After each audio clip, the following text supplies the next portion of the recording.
ఇప్పుడు మనం పోలవరం ప్రాజెక్టు చూస్తున్నాము.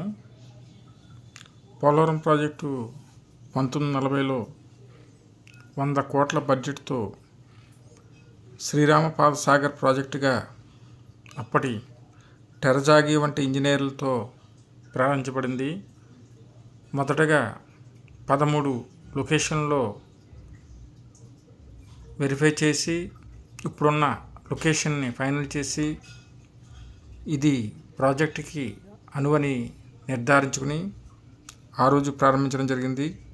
అనేక దేశ రాష్ట్ర ఆర్థిక సాంకేతిక సామాజిక సమస్యలను ఎదుర్కొని ఈ పోలవరం ప్రాజెక్టు ఇంజనీర్లు, యంత్ర సామాగ్రి, కార్మికుల నిరంతర శ్రమతో రానున్న కొన్ని సంవత్సరాల్లో పరిపూర్ణ ప్రాజెక్టు పూర్తవుతుంది. ప్రస్తుతం ఇంజనీరింగ్ విద్యార్థులు ఈ ప్రాజెక్ట్ సందర్శించి అనేక విషయాలు తెలుసుకోవచ్చు. అదేవిధంగా ప్రాజెక్టు మీద అభిమానం చూడాలనుకునేవారు కూడా ప్రభుత్వ అధికారుల అనుమతితో తగు జాగ్రత్తలు తీసుకుని ఈ ప్రాజెక్టు సందర్శించవచ్చు. ఈ ప్రాజెక్టులో కొండపై హెలిప్యాడ్ వద్ద అభయాంజనేయ స్వామి గుడి ఉన్నది.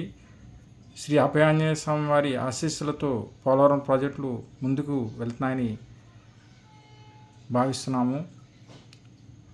అదేవిధంగా నందీశ్వర ఆలయం కూడా మనం ఇక్కడ సందర్శించుకోవచ్చు.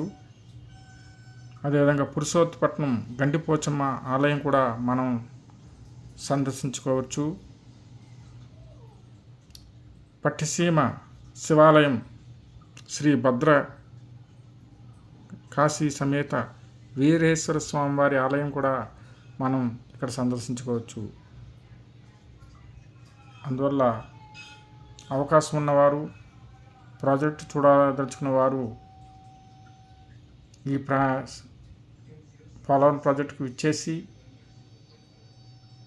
ఇక్కడ వ్యూ పాయింట్లో స్పిల్వే మిగిలిన కాంపోనెంట్లన్నీ చూసి ఇక్కడ ఆలయాలన్నీ సందర్శించుకుని వెళ్ళవచ్చు.